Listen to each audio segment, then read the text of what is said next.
Hi, I'm Eve from Garden of Eve Organic Farm, and this is this week's unboxing video. This is for the share for June 24th and 25th. Let's see what we have this week for the share. We have some salad greens, but sometimes we call these braising greens.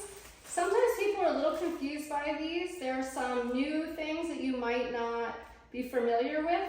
This is actually a mustard green. It's a little bit spicy. You can cook it or eat it raw. Very tasty.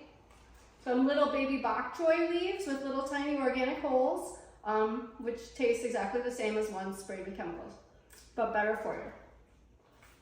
There's some little baby kales, little baby red Russian kale, which is yummy. Again, cooked or raw. And some lettuces as well.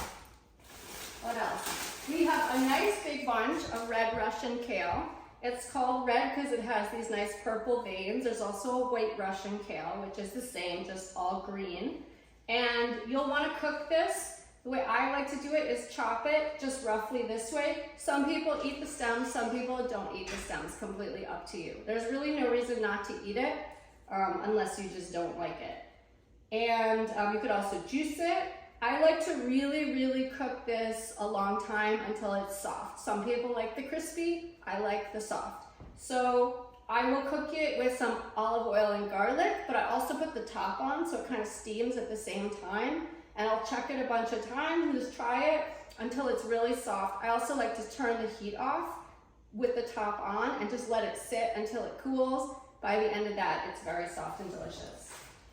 We have a bok choy, like we had the last couple of weeks. We have planted a lot of bok choy, so I apologize if you're getting sick of it, but it won't last forever. This is probably the tail end of bok choy. As you can see, they're beautiful big heads now. You could make kimchi, you could ferment this, you could saute it, juice it, you can do lots of things with this. We have many garlic scapes. Again, you can use like garlic, go great with your bok choy, your braising greens, your kale. Or you can make a pesto. Blenders are great for that, food processor. Just grind it up and put it in your freezer. It'll last you the whole year. We have some beautiful radishes. These are gorgeous radishes. Again, that crop will not last forever. Eventually they get too big and little nematodes, which are like little worms in the soil, which are natural, they start to eat our delicious radishes. And then they don't look nice and we stop giving them to you, sadly. So enjoy the radishes. I've been making some refrigerator pickles. You just, hang on here, I'll just go get this. Actually, so this is just a bowl of vinegar, not particularly gorgeous, but just plain vinegar. You can cut it with water, like half vinegar, half water, and you just chop these up, leave them a couple of days in your refrigerator, and when you take them out, they're pickled and delicious. Really good for salad or just eat them straight for breakfast. We have some of our first zucchinis. This is a yellow zucchini, green zucchini. Do they taste different? No, they don't. They're exactly the same. So just a personal preference, whatever's growing at that time. Most people know how to use zucchini. You'll be getting a lot of it. We'll talk more about it in another week. And we also have probably, I don't know, possibly one of our last weeks of sugar snap peas. Now this is a pea, you can eat the whole pea, not just the inside of the peas. So you basically snap, there you go, you pull this part off. You can eat them raw or you can cook them. Usually people saute them, delicious with everything else.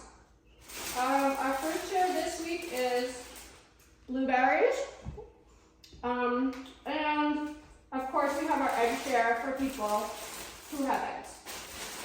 So that's it for this week. And if you have questions, please go to our Facebook group, Garden of Eve Organic Farm CSA members, and you can post questions there. Post photos of your meals that you've made with all your delicious vegetables. Maybe we can zoom in here on our beautiful share. And, or you can email me if you don't do any of those other things. farmer@gardenofevefarm.com. Thanks again for supporting our farm.